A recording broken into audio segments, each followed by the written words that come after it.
Brothers and sisters, it is that time of the year upon us, which many people, especially us down here in the south, like. The time of the year when the weather cools down, leaves start to fall off the trees, and we hear the crushing noise of pine cones and acorns while we are pulling up to our driveway. The time when we start wearing long sleeve shirts and we bring out the sweaters and the jackets. And the time of the year when companies try to put pumpkin spice into every single thing. From coffee to pumpkin scented candles to even pumpkin flavored dog treats. I mean, come on. So yes, it is that time of the year. And as fall is around, we will start noticing the days getting shorter and shorter and the nights getting longer and longer. And we will hear and read about marathons, marathon after marathon, breast cancer awareness, the Walk of Education Marathon, the New York City Marathon, the New Orleans Jazz Half Marathon, this marathon, that marathon, where people from all walks of life will get together to run towards a goal or to raise awareness for a particular cause or just to get fit or have fun. Whatever the case may be, we will hear a lot about running. Just as with the midterm elections on November 4th. An event that also includes running. And then there will be the sales, Black Friday, and all of the other seasonal sales that we are going to face during this season. And in this season, companies are also running. They are running ads. They are circulating flyers. They will be airing commercials. And then on the other side of the fence, there will be people who will be running towards malls, running towards shopping centers, and running towards their computer on Cyber Monday. There will be a lot of traveling going on during the holiday season. People running to the airport, people running to catch their flight, running to the airport. So much running and running that will be going around. And as I speak, standing here, brothers and sisters, there are many brothers who are running towards here, trying to make it in time to catch the khutbah or the prayer. And we will witness, as soon as the prayer is over, there will be many people running back to their work. So there will be all of this running that is going around, back and forth, this sa'i, if you will. This hard work. And Allah subhanahu wa ta'ala says, addressing the human beings, Inna sa'yakum lashatta. That indeed, your efforts, your running around, your hard work, it is very diverse and it covers different areas. There are different types of running around. And for each and every single one of us that is sitting here, and for each and every single person walking on the face of this earth, different running arounds are motivated by different goals in life. You know, just to put some humor and lighten up the mood before I get into the crux of the khutbah, you know, once a heavy person like me went to the doctor for a physical. And then the doctor said, "Sir, I'm sorry to inform you that, you know, you have diabetes."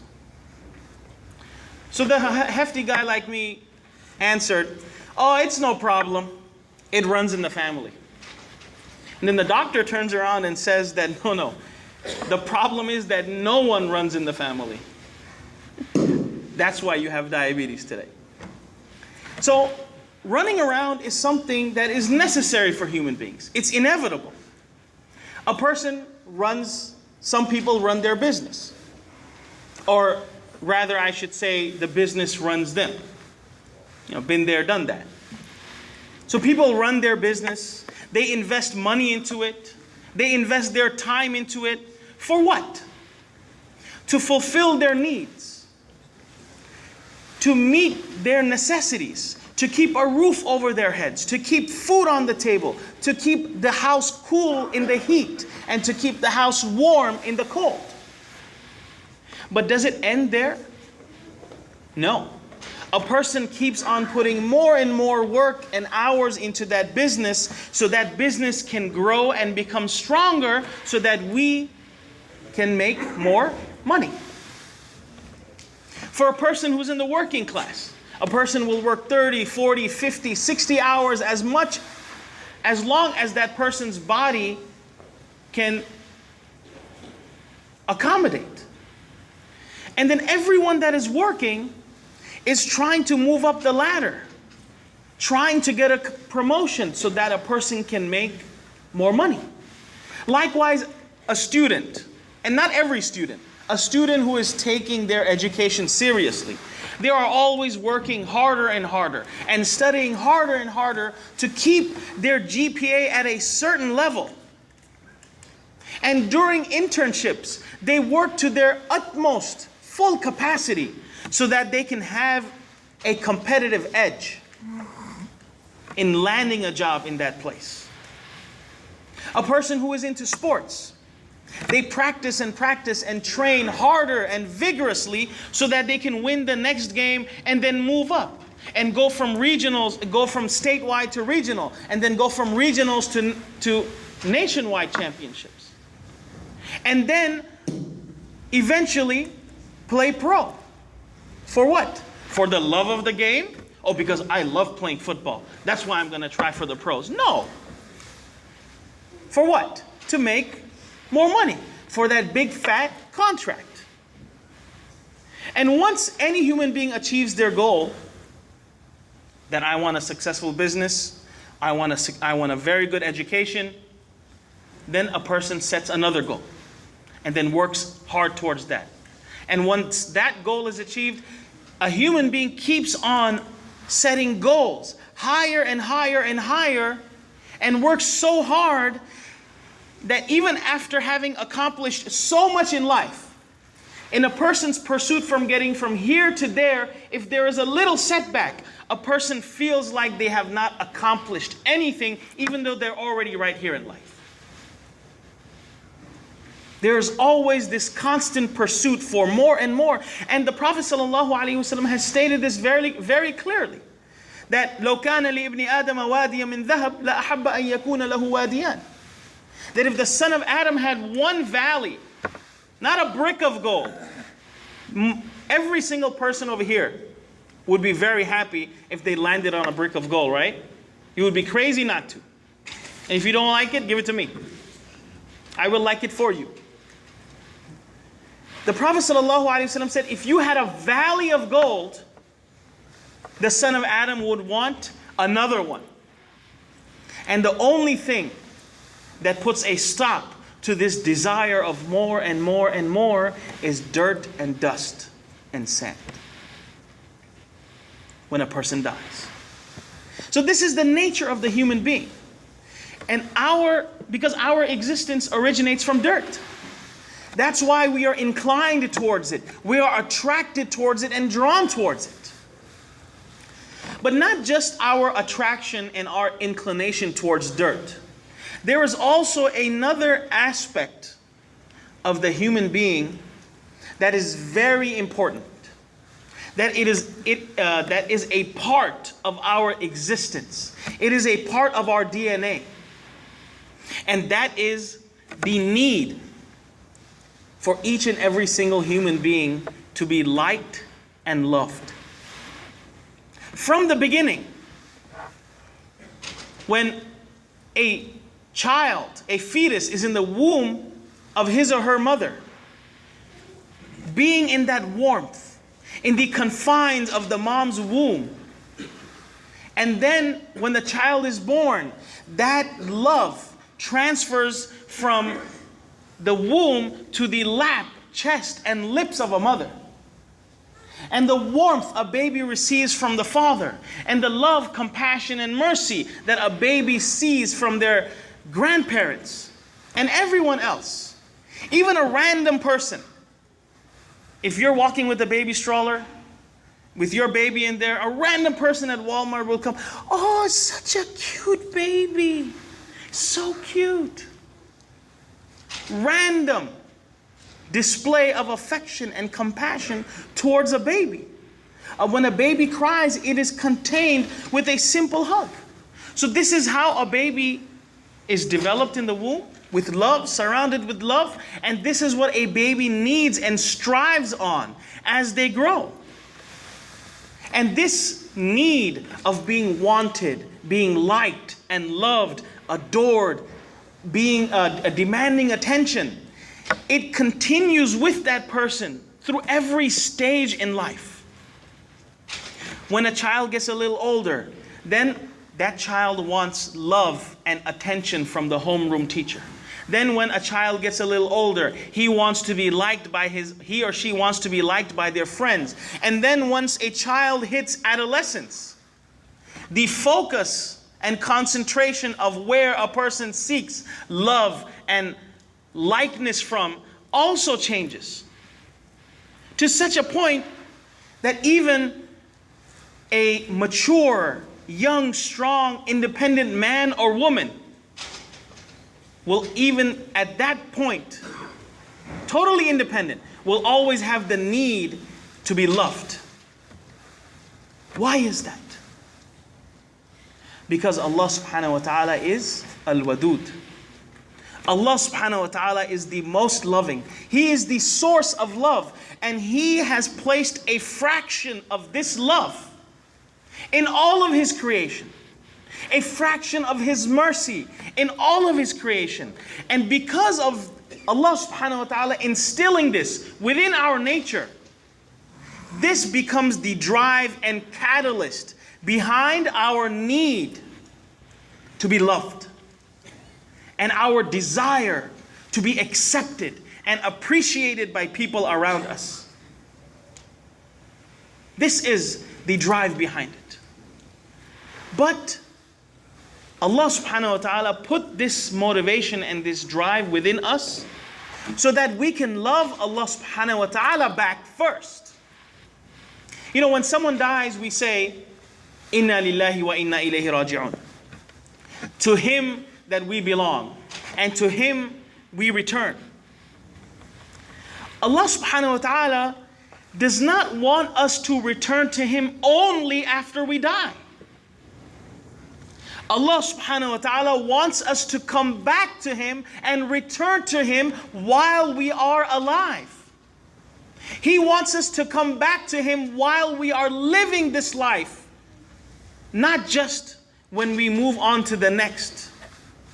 Allah has placed this need and desire for love and attention so that we can steer it in the right direction towards Allah. But what happens, unfortunately, is that many people let go of that steering wheel and lose the sense of direction. And people start running towards money.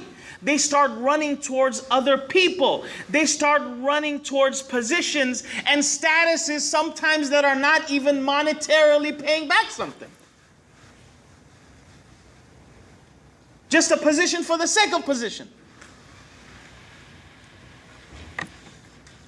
Because the human being needs love and needs acceptance and needs respect from others. But as Muslims, brothers and sisters, we need to remind ourselves that respect and love, acceptance and admiration does not come from money. It does not come from status. It does not come from brain or brawn or power or from strong numbers.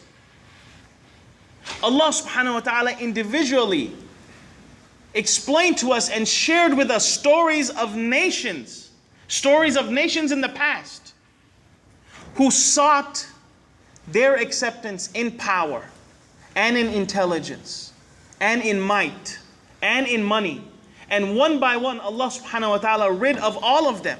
The Quran tells us this. And the history of this world will also tell us that the taller they were, the harder they fell. People will claim whatever they want to claim, but they will all die. And statues will be made. And monuments will be made. But guess what? When a pigeon's gotta go, a pigeon's gotta go. So Allah subhanahu wa ta'ala has placed this need inside of us. And He has also placed the drive to be loved by others inside of us. There is nothing wrong in wanting to be loved. Don't get me wrong. There is nothing wrong with wanting to be respected and honored. The problem is the way we go about trying to achieve that respect, achieve that acceptance, and attain that love and attention from others. Since we're talking about human nature, another aspect of human nature is the fact that we are hasty. We are impatient. We want everything yesterday. And that's why we give priority to what is quick, immediate, over something that we have to work hard for. We accept the seen over the unseen, the physical over the spiritual. And we run first towards the things that we can actually see and that we can actually feel and touch. We think that we are running towards things that are closer, because this is in our nature. But at the same time, we have to remember that while the human being is in need of attention and acceptance and love and all of these things, we are also impatient and weak. And that's why we look for acceptance in things in which Allah subhanahu wa ta'ala has not placed it there. Someone may think for a moment that they are loved and respected because, oh, I have means, or because I am somebody, or because I am handsome or pretty and beautiful. But what will happen if that money goes away one day? What will happen, not if, but when that beauty and strength is gone? What will happen when the term is over and that status is taken away? Who's going to give a care then? Nobody.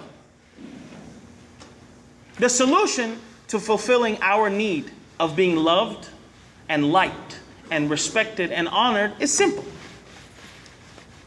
All we have to do is take this need and steer it towards wanting acceptance from Allah subhanahu wa ta'ala. To worry about what Allah subhanahu wa ta'ala will say instead of what people will say. Instead of being worried about acceptance in a social circle, we should be worried about exception into the VIP section under the throne of Allah subhanahu wa ta'ala's shade on the day of judgment. Instead of being a person that has connections to others, like Bobby Beans, I know a guy. We should be a person who is worried about their connection with Allah subhanahu wa ta'ala. This is why we need to reconnect with Allah subhanahu wa ta'ala. We need to reconnect with Him. And I'll explain to you why I'm saying reconnect. We need to constantly reconnect with Allah subhanahu wa ta'ala. We need to look towards Allah for our acceptance, for our need of mercy, love, and compassion and understanding. We need to look towards Allah subhanahu wa ta'ala to help us, because we're saying it every single day.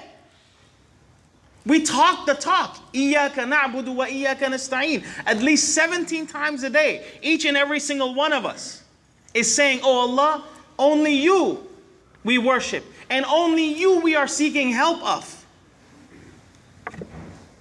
So we need to start walking the walk as well. In this world, when you have a problem, if I have a problem, if I have something messed up with my computer, I'm going to come to you. right? If I'm hurting inside, I'm gonna come to you. If I have a problem with the IRS, I'm gonna come to you, right? You're not gonna come to me randomly and ask me one day, oh, is there something wrong with your computer, brother? You're not gonna see someone who's gonna walk in here randomly and says, oh, brothers, if anyone has a problem paying a bill, hit me up.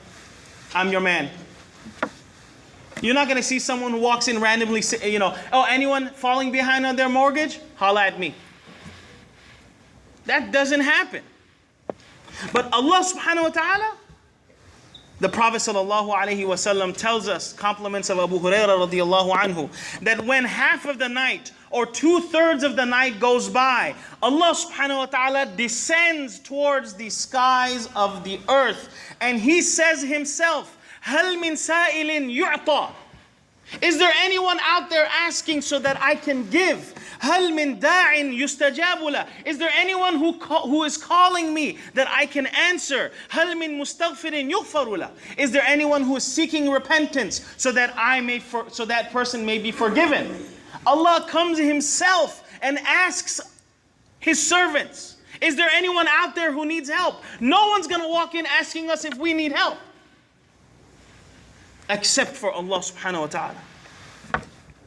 In Hadith al-Qudsi, Allah subhanahu wa ta'ala says that when a person comes towards me, a span, I will come towards them. A cubit, if they come towards me 1 arm's length, Allah will come towards them a wingspan. If a person comes walking to Allah subhanahu wa ta'ala, Allah subhanahu wa ta'ala will come running towards that person.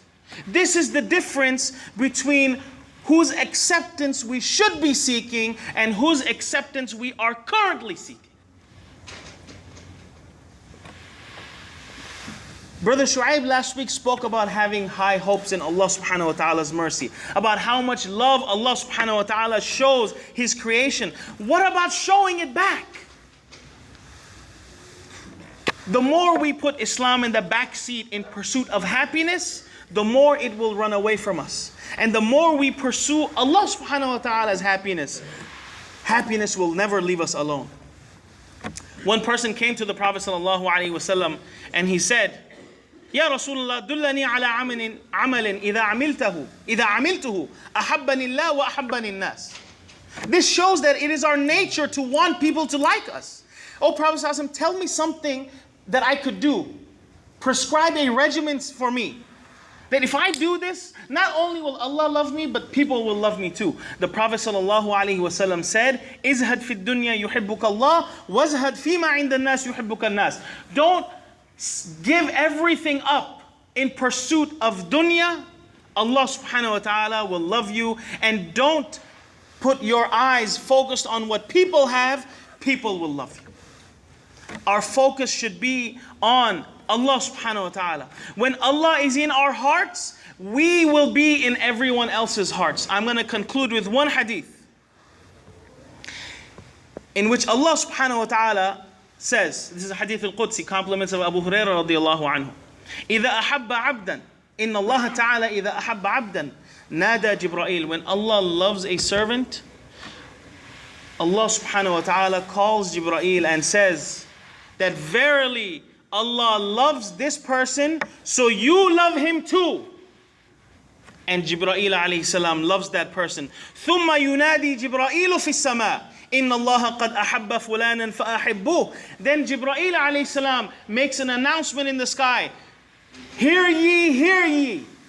Allah loves this person, so all of you must love this person. فَيُحِبُّهُ أَهْلُ السَّمَاءِ.